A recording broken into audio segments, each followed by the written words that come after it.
Hey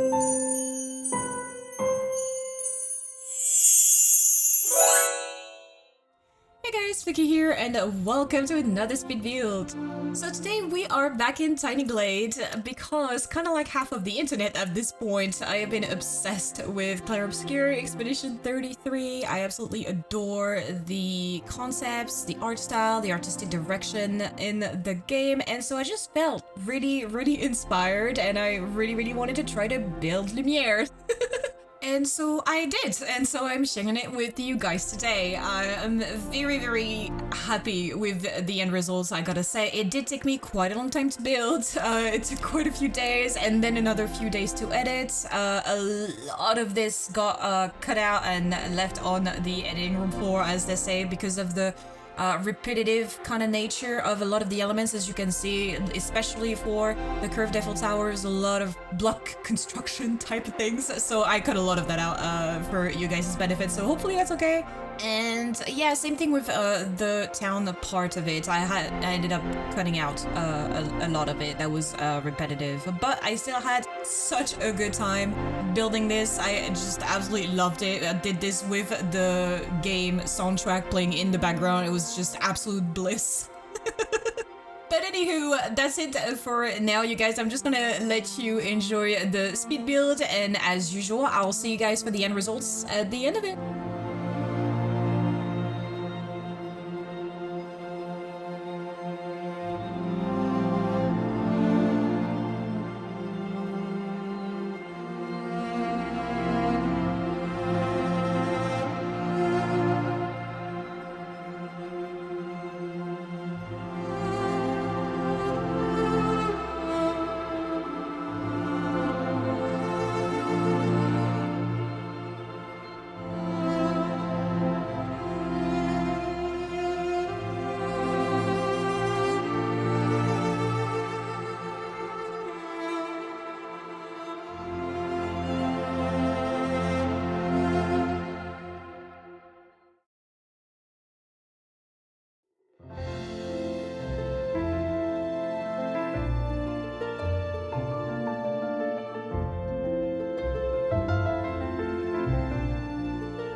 end of this Speedbuild. Thank you so much if you made it to the end of this video. I am truly so grateful. Please give me your comments and feedbacks in the comment section down below and let me know what was your favorite part of this Speedbuild. I have a couple of highlights on this build. The curved Eiffel Tower, obviously, just because I wasn't even sure that I was going to be able to make this work and actually build it. So I'm just a little proud of myself for even being able to build it in the first place. The gardens as well, just because I am a sucker for foliage and I love me some greenery. So very glad I was able to put some landscaping in there. Also, in terms of the town itself and the buildings, it just wouldn't be a representation of Paris without cafes and without what we call boulangeries, which is just bakeries for bread, essentially, and some pastries, I guess. Anyway, so I wasn't about to build a version of Paris without any cafes or bakeries in them, so I was very happy to be able to put a couple of those in there. Hopefully some of y'all spotted them, and I had a grand time building all of it, to be completely honest. It was definitely a little bit tricky, and like I said, I had so much footage to edit. I had like something between 12 to 15 hours of footage to edit on this one, so it was a lot. But ultimately, it was all worth it. Like I said, I am very satisfied with the end results. A couple things that are missing from TinyGlade itself, unfortunately, that I wish we had is potentially some more dystopian settings for the builds, like a lot more water around, maybe very, you know, cloudy, kind of like shattered skies. That would have, you know, been a lot more fitting for something from Expedition 33, but you know, I make do with what I have, so I went with the olden biome, I guess, and took a lot of, yes, these types of night shots, sunset shots, that kind of thing. Other things I still do really wish we had in TinyGlade, like fountains or statues, are the tall iron forged lampposts that are everywhere in Paris. That would have been perfect for this build if we had those, but we only had wooden ones, so I just made do with the lanterns that we do have. It is a city called Lumière, which literally means light in French, so it was fitting to me to spend quite a bit of time on the lighting, which I did. So yeah, let me know how you guys like the lighting in this one. And of course I did a lot more detailing, a couple flags, a whole bunch of chimneys, like you can see that air quotes makeshift fountain in the central area on the main streets, a whole lot of benches and potted plants in a lot of corners, and yeah, I had a lot of fun detailing all of that, to be completely honest. But I think that's about it for this Speed build, you guys. Thank you again so much for watching. Please like this video and subscribe to the channel if you like this content and want more of it. And as usual, I love your faces, and I'll see y'all in the next one. Bye!